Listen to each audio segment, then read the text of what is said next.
Assalamualaikum warahmatullahi wabarakatuh. Selamat pagi pemirsa, senang sekali saya Farid Hasan kembali menjumpai Anda dalam Tawakal. Dan pemirsa, manusia, setiap manusia memiliki rasa kasih sayang. Namun apa jadinya jika rasa kasih sayang itu jatuh pada tempat yang kurang baik? Dan itu dialami oleh salah satu sumber kita yang sudah hadir bersama kita di studio. Assalamualaikum Mbak Rina. Waalaikumsalam. Terima kasih Mbak Rina sudah hadir di Tawakal.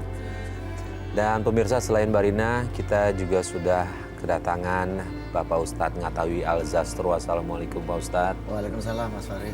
Pak Ustadz gimana, sehat? Alhamdulillah. Syukur, Sehat, alhamdulillah. alhamdulillah. Terima kasih Pak Ustadz juga sudah hadir bersama kami di Tawakal. Ya. Dan pemirsa serta juga Pak Ustadz, ini kita langsung aja. Mbak Rina ini, dia punya ada perasaan yang selalu menghantui karena dia merasa rasa kasih sayang yang dia berikan ke orang lain itu bukan tempat yang benar.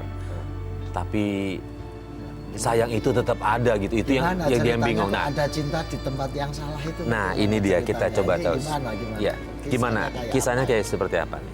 Iya, jadi aku terlahir dari keluarga yang biasa, sederhana, terus besar dengan kekurangan rasa kasih sayang. Karena papa mama sempat tidak baik ya hubungannya, sempat pisah ranjang gitu. Terus kayak berantem di depan anaknya sendiri, jadi akunya... Jadi maksudnya Mbak Rina ini ngelihat sehari-hari orang tua berantem terus seperti itu? Jadi seperti itu dari kecil ya, jadi sampai besar pun tetap masih menyaksikan yang kayak gitu, papa mama berantem gitu. Sampai akhirnya aku besar, aku pindah, waktu itu dibawa ke gubuk ya istilahnya, bukan rumah tapi dia gubuk dari seng-seng kayu gitu. Yang bawa siapa? Papa sendiri. Jadi artinya mohon maaf saya pisah, udah pisah, benar-benar pisah berarti, pisah enggak. rumah atau dibawa pergi aja? Dibawa aja ke situ sama papa, tapi tetap sama mama juga. Tapi kita memulai kehidupan yang lebih jatuh lagi pas aku mungkin udah SMP naik SMA, udah mau kelas SMA. Udah masuk SMA. Aku tinggal di gubuk. Sementara papa pekerjaannya saat itu jadi pemulung. Oh, maksudnya perekonomiannya terus tiap tahun terus menurun. Iya, Ya, sampai mohon maaf kalau saya bilang susah gitu ya, Mas Ustadz ya. Jatuh lah. Jatuh. Suasana ekonomi jatuh, keluarga nggak harmonis gitu ya. Iya Pak Ustadz. Oke, kemudian? Iya, sampai akhirnya dulu itu kan sempat kayak kalau lagi puasa gitu kan orang suka kasih sembako ya di jalan. Waktu kecil sempat disuruh kayak gitu tidur di jalan. Boleh tahu apa yang bikin mereka sering berantem? Papa itu suka main perempuan. Taunya dari mana? Berantemnya kan depan aku kan. Marah-marahnya depan aku. Jadi aku ngelihat sendiri, mendengar sendiri gitu. Ya. Peristiwa papa suka selingkuh itu setelah jatuh jadi pemulung atau memang sebelumnya memang sudah ada indikasi bapak melakukan selingkuh gitu? Sebelum. Setelah ekonomi jatuh, papa mulai nggak baik lah. Pak Ustadz, gimana dalam pandangan Pak Ustadz nih? Bukannya ketika istilahnya boleh dibilang dapat musibah lah ya Pak Ustadz, dari punya segalanya sampai turun terus, kemudian dia malah justru melakukan hal seperti itu Pak Ustadz? Ya, setiap hidup ada ujian. Ya, disinilah iman manusia itu diuji. Mestinya ketika kurang dalam harta, ketakutan dalam menghadapi masa depan, itu mestinya ujian-ujian dari Allah, dan ini menjadi sarana untuk mendekatkan diri pada Allah. Ketika diuji dengan kemiskinan, ketika diuji dengan kekurangan harta, ketika diuji dengan kelaparan, itu Allah sudah memberikan jalan bahwa sebaiknya dia mendekatnya ke Allah, bukan malah saling menyalahkan antara suami istri, antara kedua orang tua ini yang akibatnya berdampak buruk pada anak. Ini mungkin awal kesalahannya di sini ini, kalau kita boleh mengatakan. Jadi orang tua tidak memberikan contoh yang baik ketika menghadapi berbagai macam ujian kehidupan. Sehingga ini berdampak kepada Mbak Rina ini, secara psikologis, sosiologis, maupun juga kepada hal-hal lain yang dalam kehidupan Mbak Rina ini. Iya. Ini menjadi pelajaran bagi orang tua dimanapun. Mestinya ketika menghadapi persoalan seperti itu, mendekatlah kepada Allah, mendekatlah kepada orang-orang soleh yang bisa memberikan saran, jalan, dan petunjuk-petunjuk yang lebih baik. Ya, bukan justru mempertontonkan di depan anak-anak ya. Atau mencari pelarian dengan cara-cara yang tidak baik, sampai harus selingkuh, sampai harus membawa anak ke tempat-tempat yang tidak selayaknya. Gitu. Mbak Rina, waktu ibunya Mbak Rina tahu papa Mbak Rina selingkuh, apa reaksinya? Reaksi dari ibu. Iya. Iya, marah, sedih, tapi ibu itu orangnya lebih banyak ngalah ya. Kayak terima aja gitu, papa kayak gitu, papa suka marah-marah, ketahuan selingkuh, suka mabuk juga. Ya udah, mama tetap terima aja sih. Gitu. Terus keadaan ekonomi mulai membaik ketika pas aku udah mulai kerja ya waktu itu. Itu juga aku kerja karena putus sekolah.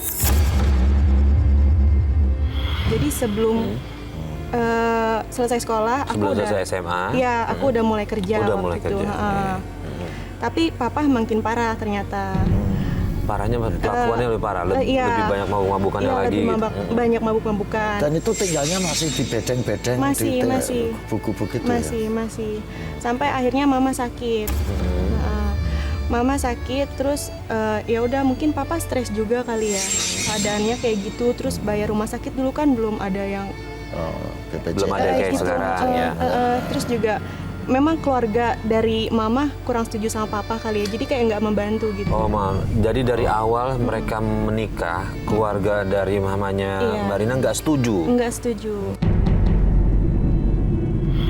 Pak Ustadz, ini ada kaitannya nggak dengan kehidupan rumah tangganya papa mamanya? Ya, Mbak secara Rina? sosiologis ya ada. Karena apa? Langkah yang tidak disetujui ini akhirnya keluarga dari ibunya Mbak Rina ini akhirnya masa bodoh gitu. Ya sudah, lu sudah dengan pilihan kamu, lu sudah dengan orang yang kamu cintai, dan kita nggak mau ikut campur, ya resiko tanggung sendiri. Meskipun sikap seperti ini sebetulnya ya kurang baik ya. Meskipun kita tidak setuju, meskipun kita tidak berharap suami itu, tapi silaturahim kan mestinya tetap harus dijalin dengan baik gitu. Karena masing-masing orang punya jalan, masing-masing orang punya pilihan. Seburuk-buruk pilihan itu tidak layak untuk dijadikan alasan memutuskan silaturahim, apalagi masih ada hubungan persaudaraan. Nah, ini menjadi pelajaran bagi kita, karena sikap, ya mohon maaf, yang seperti ini akhirnya berdampak secara sosiologis dan psikologis pada anak-anak, pada orang lain gitu ya. Mbak Rina waktu tahu papanya selingkuh, Mbak Rina ngelihat langsung atau cuma masih dengar-dengar aja dari orang? Ngelihat langsung, pernah ngelihat langsung juga. Terus tahu kalau Mbak Rina mergokin papanya? Iya. Reaksi papanya apa ngelihat Mbak Rina di situ? Marah banget, sampai papa mukul. Ayo sayang, kita masuk. Papa habis kemana aja? Ini tante siapa? Anak kecil, kamu jangan bertanya. Pak, ini tantenya nggak boleh masuk, Pak. Nanti mama marah. Ah, lama-lama anak kamu bawel, Bang. Biarin aja, udah. Tante nggak boleh masuk, tante pergi. Anak kamu berani-beraninya ngusir aku. Boleh tanya, sampai kapan dia terus begitu? Sampai akhir hayatnya papa. Jadi papa udah meninggal? Iya. Gimana ini Pak Ustadz? Iya, kita doakan saja. Orang yang sudah meninggal bagaimanapun, anak tetap punya kewajiban untuk mendoakan orang tua. Dan bagaimanapun orang tua itu tetap menjadi orang tua. Maka kewajiban anak adalah mendoakan orang tua supaya diampuni dosanya di hadapan Allah Subhanahu wa Ta'ala.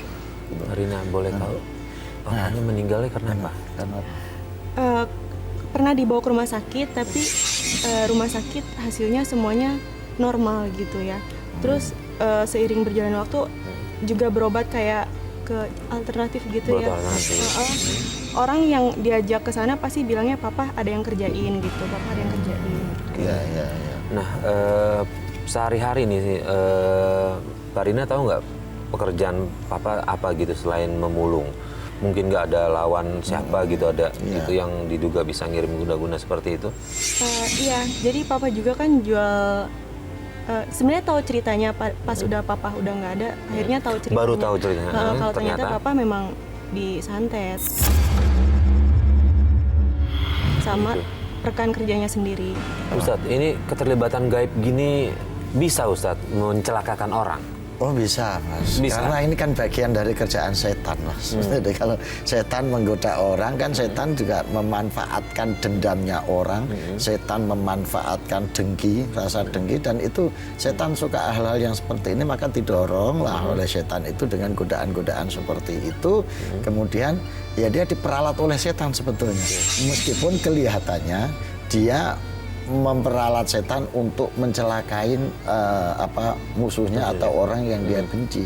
Tapi sebetulnya orang yang seperti ini dia justru diperalat oleh setan, karena setan mendorong orang, mengotori hatinya dengan perasaan dendam, benci dan lain sebagainya, dan setan dengan senang hati menolong dia untuk mencelakai orang lain. Jadi ini bagian dari yang harus kita yakini, yu'minuna bil ghaibi, bahwa kita beriman kepada yang gaib.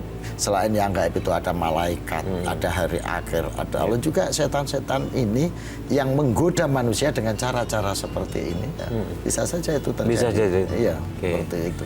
Nah, waktu papa sakit, Mbak Rina ngerawat, Merawat papa, sempat merawat papa. sempat merawat.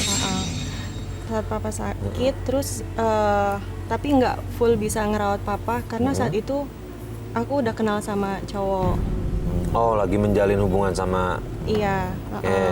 pacaran lah ya Pacaran. gitu. Oke. Terus kemudian Ngurusin papa juga nggak setiap hari kan. Terus aku lebih kayak mentingin emosi aku gitu, kayak aku lebih milih pacaran sama cowok itu. Jadi papa nggak sepenuhnya aku urusin. nggak diurusin sampai akhirnya papanya Mbak Rina meninggal. Oke, setelah papanya Mbak Rina meninggal, nah ini kita bagi ke tadi yang awal nih. Ini kan tadi background kenapa keluarganya. Ibu gimana waktu ayah sakit? Udah nggak ada kan ibu dulu. Oh, ibu duluan meninggal. Ya, Masya Allah, ya. Iya. Baru ayah sakit. ayahnya. Berarti saat ayah sakit tuh ibu sudah nggak ada. Udah ya? nggak ada. Terus Terus gimana sama si cowoknya ini, gimana hubungannya? Hubungannya sama cowok ini berjalan lumayan lama, setahun lebih mungkin. Tapi saya juga ditipu juga gitu. Ternyata dia kan ngakunya single. Ternyata aku tahu dia udah punya istri.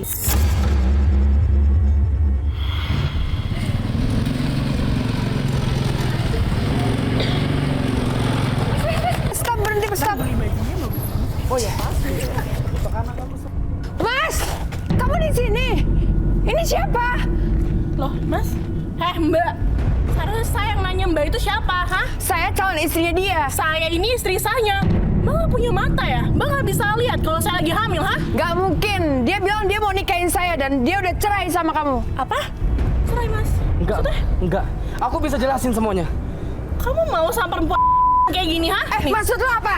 Hei, dengerin ucapan saya. Kamu jangan ganggu lagi kehidupan keluarga saya.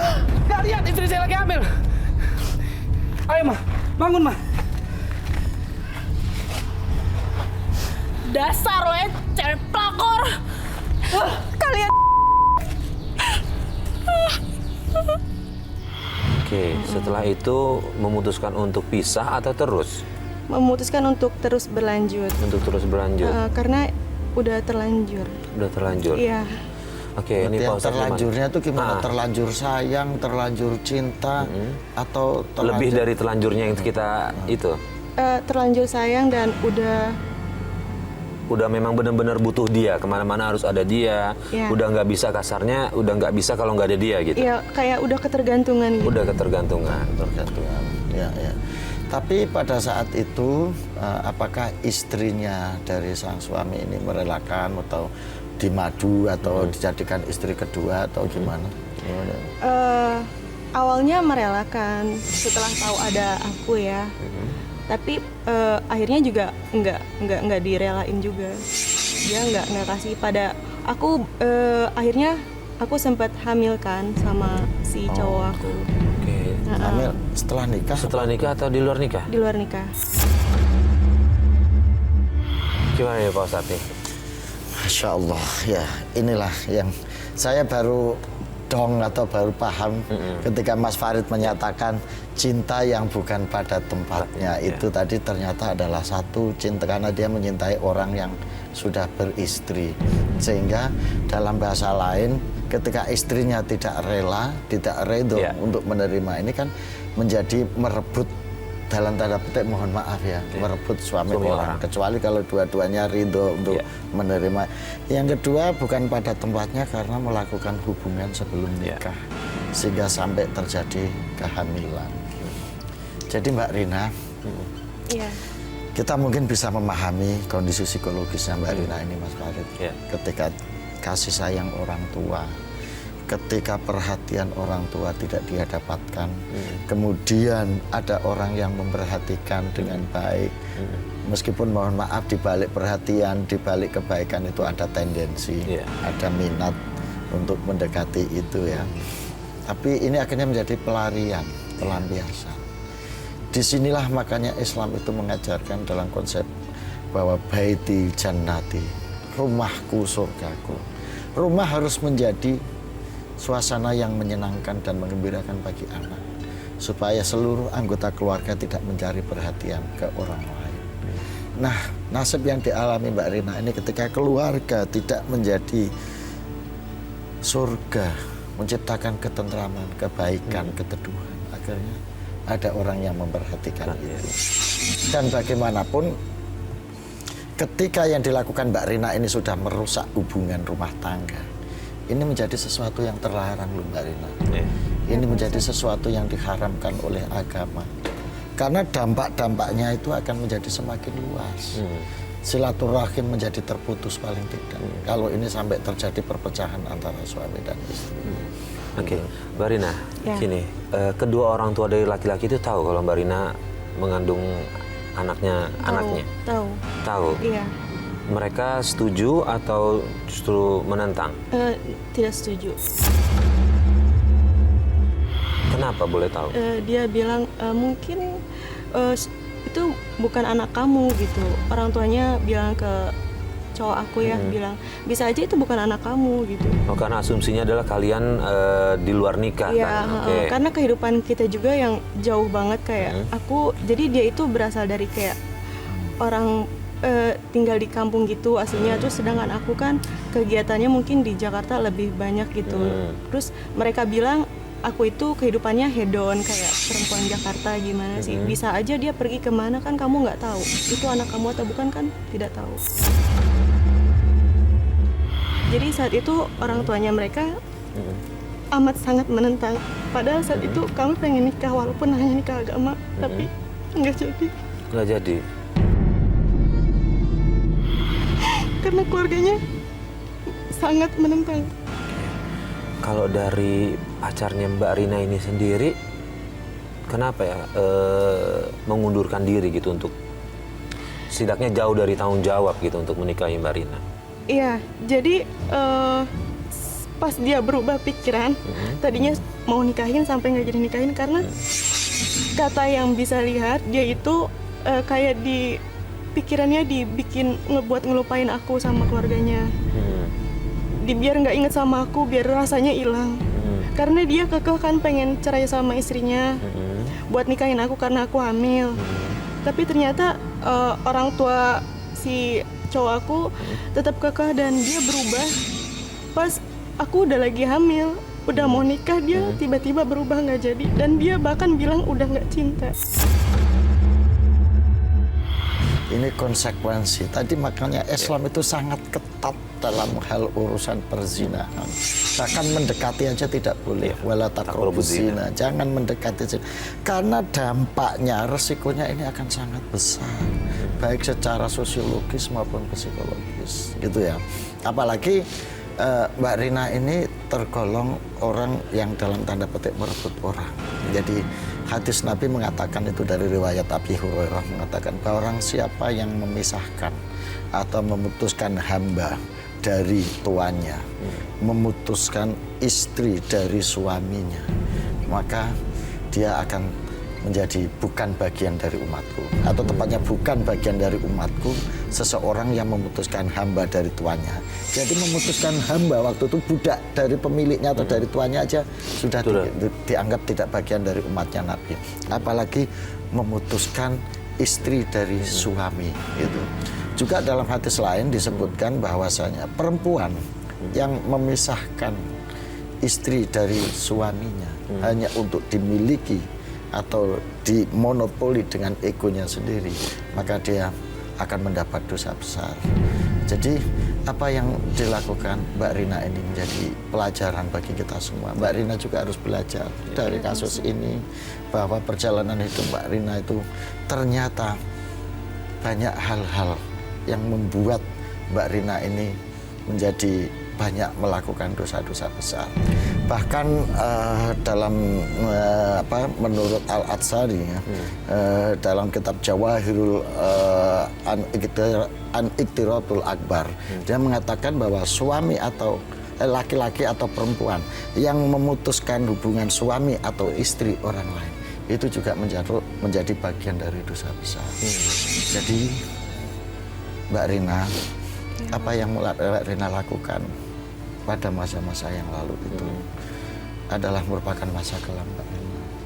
Ini menjadi pelajaran terbaik, menjadi pelajaran yang harus kita jalankan. Mbak Rina nggak usah putus asa, Mbak Rina nggak usah kemudian ya menyesali harus menjadi muhasabah bagi Mbak Rina dan kita semua.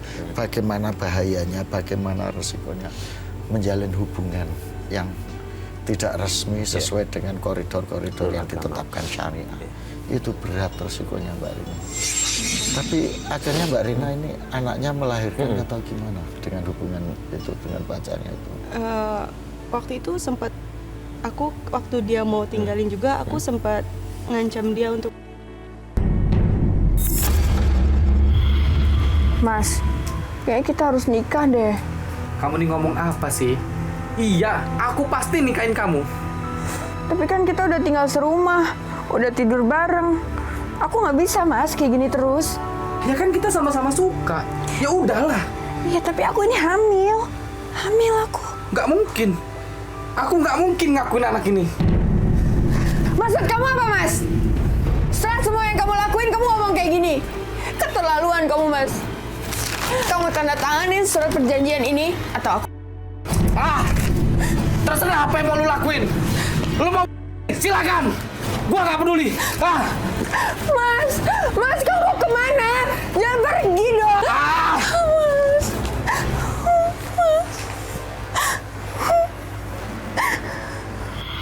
tapi dia tetap nggak peduli sama aku. Akhirnya aku putus asa sampai akhirnya aku Pak Ustadz, memutuskan untuk sang ayahnya gimana nih Pak Ustadz? Ya sudah jelas ini Mas Farid ya. Jadi melakukan zina dengan hasilnya ini sudah dosa besar. Iya. Apalagi janin yang sebetulnya punya hak hidup. Ini ya jadi apa ya? Itu sudah kabairul ismu, jadi dosa yang besar. Tapi saya bisa memahami kondisinya Mbak Rina ini, dan ini menjadi cermin bagi kita semua ya, bagi penonton dimanapun. Kita nggak bisa hanya mengjudge ini dosa, ini baik, ini nggak baik, tapi harus memahami seluruh proses yang terjadi, bahwa ada latar belakang yang panjang, yaitu rumah tangga yang tidak baik, hubungan suami istri yang tidak harmonis, ayah yang tidak bertanggung jawab dan memberikan contoh baik pada keluarga. Ini dampaknya kemana? Yang menjadi korban sebetulnya adalah Mbak Rina ini, sampai melakukan hal-hal yang di luar koridor-koridor yang semestinya. Mbak Rina, iya. Sampai dengan sekarang Mbak Rina bisa survive hidup dari mana? Bekerja? Iya. Sudah bekerja? Iya. Punya usaha saya dengar ya? Iya, alhamdulillah. Ada usahanya ya? Iya. Terus kemudian sepanjang itu saya mau nanya, laki-laki ini muncul lagi nggak sih ke Mbak Rina? Laki-laki ini nggak muncul lagi sih. Nggak muncul lagi. Tapi kenapa Mbak Rina tetap merasa resah?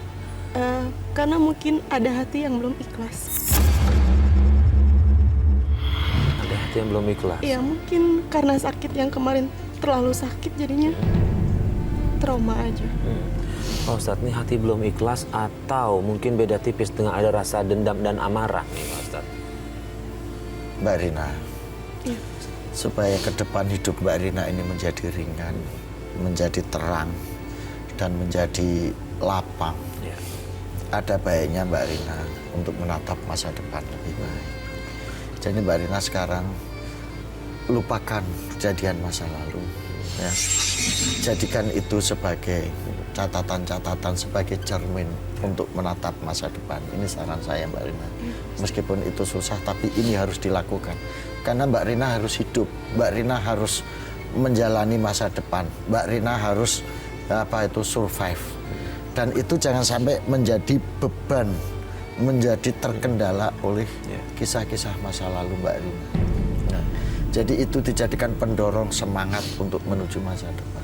Jadi saran saya supaya jiwa Mbak Nia ini tenang, ya, masih mengingat masa lalu tapi dengan keinginan untuk bertobat dan tidak mengulang. Jalannya menjadi lebih terang. Satu, perbanyak baca istighfar.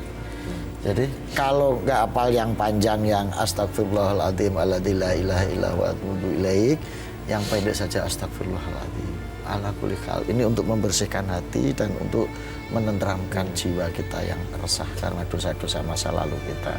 Nah, setiap selesai sholat baca itu Rabbana dzulamna anfusana fa illam taghfir lana wa tarhamna lanakunanna minal khasirin. Ya Allah, aku ini orang yang dolim. Rabbana dzulamna anfusana. Aku sudah mendolimi diri sendiri. Aku sudah berbuat nista dan aniaya pada diri sendiri. Rabbana dzulamna anfusana fa illam taghfir lana. Kalau engkau tidak mengampuni aku ya Allah, dan engkau tidak memberikan rahmat padaku ya Allah, niscaya aku benar-benar termasuk orang yang merugi. Maka ampuni dosa kami ya Allah. Itu dibaca setiap selesai sholat Mbak Nia. Mudah-mudahan ini bisa menjadi sarana ketentraman hati, ketentraman jiwa, dan menjadi penerang jalan Mbak Nia ke depan. Amin ya rabbal alamin. Gini Pak Ustadz, Mbak Rina ini cerita juga sebelumnya ke kita, sempat ada beberapa nih yang sekarang beberapa laki-laki mencoba mendekati dia walaupun dia tahu itu baik, tapi trauma itu terus ada di belakangnya Mbak Rina nih. Dia takut untuk memulai hidup baru gitu. Ya, wajar itu Mas. Nah, dalam waktu dekat ini apa yang harus Mbak Rina lakukan untuk menghilangkan rasa itu, setidaknya untuk coba membuka lembaran baru lagi? Bangun tengah malam, zikir dan tahajud, itu yang harus dilakukan Mbak Rina ya. Satu itu secara spiritual banyaklah berzikir, bertahajud untuk melupakan trauma-trauma masa lalu. Yang kedua banyak konsultasi dengan orang-orang soleh. Ya. Jangan sampai konsultasi dengan buaya buntung lagi, nanti dia akan lagi. Cari guru yang benar, cari teman yang benar, yang setia ini bisa dilihat dari track recordnya ya, dari sejarah hidupnya untuk mengeliminir terjadinya kesalahan guru atau kesalahan dalam memilih teman itu Mbak Rina ya. Jadi mungkin bisa tanya ke Mas Farid, siapa yang kira-kira bisa diajak konsultasi, bisa diajak dialog. Karena pada suasana seperti ini biasanya orang butuh teman Mas Farid. Maka carilah teman untuk diajak pertimbangan, apalagi Mbak Rina udah nggak punya orang tua, nggak punya keluarga. Maka perlu mencari teman, mencari orang tua yang terpercaya, yang bisa diajak bicara untuk menjadi pertimbangan-pertimbangan dalam menentukan. Karena jodoh itu kayak milih undian loh Mas. Gitu ya Pak Ustadz? Iya, harus dengan cara yang baik, dengan pertimbangan yang jernih. Kalau sudah milih, resikonya ke depan, gitu ya. Makanya ya saran-saran Mbak Rina, tanya kepada guru-guru yang baik, yang soleh. Mungkin Mas Farid nanti setelah ini bisa bantu diarahkan kemana, cari teman. Nah, untuk menghilangkan traumanya itu juga bisa dengan zikir, sholat tahajud, wirid, supaya tentrang jiwanya. Ya, kita juga bisa mulai dengan pergaulan yang baik ya Ustadz, misalnya Betul. dari majelis ke majelis atau dari pengajian ke pengajian. ya. Dari situ rohani kita keisi terus, insya Allah Ya, bisa ya, lebih Mbak tenang Rina, lagi. ya. Jadi yakin masa depan Anda masih panjang. Oke. Sehingga trauma-trauma itu harus dihilangkan supaya Mbak Nia bisa menempuh jalan hidup yang baik. Oke, Mbak Rina juga minta tolong sama kita. Ada yang mau disampaikan ke istrinya dari laki-laki itu Pak Ustadz. Iya, Dia ingin mencoba menyampaikan ucapan maafnya. Kalau menurut saya sih nggak ada salahnya kita Iya. kasih waktu untuk Mbak Rina. Silakan Mbak. Iya, jadi langsung aja. Ya. Saya minta maaf karena saya udah pernah hampir mau merusak hubungan rumah tangganya. Saya minta maaf sama istrinya karena saya udah mau merusak sekali. Bahkan mereka hampir bercerai karena saya minta maaf. Dan kepada laki-laki itu, apapun yang sudah terjadi, saya pun minta maaf karena telah memaksa kamu untuk menceraikan istri kamu.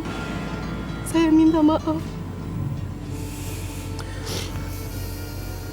Masya Allah, ini sungguh besar Iya. hati Mbak Rina, sudah tersakiti tapi masih mencoba minta maaf. Insya Allah permintaan maafnya diterima ya. Ya, dan mudah-mudahan dengan permintaan maaf ini menjadi terbukanya jalan Mbak Rina ke depan. Amin. Sudah lupakan masa lalu. Itu bagian dari ujian Allah kepada Mbak Rina.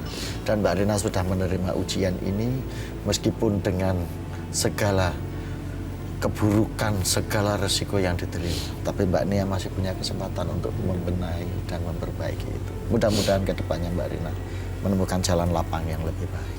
Amin, amin ya rabbal alamin. Pak Ustadz, terima kasih atas semua nasihatnya. Ya. Dan Mbak Rina, mudah-mudahan apa yang dinasihatkan Pak Ustadz ke Mbak Rina bisa diamalkan. Setidaknya bisa mengikis rasa takut itu semua, Ya. rasa yang menghantui itu. Terima kasih juga sudah berbagi cerita di Tawakal. Terima kasih Mas Farid. Ya. Dan pemirsa, akhirnya sampai di sini Tawakal. Semoga apa yang kita bahas hari ini, cerita dari narasumber kita hari ini bisa menjadikan pelajaran untuk kita setidaknya untuk tidak mengulangi atau menghindari apa yang narasumber sudah lakukan. Akhirnya saya Farid Hasan undur diri. Wabillahi taufik walhidayah. Wassalamualaikum warahmatullahi wabarakatuh.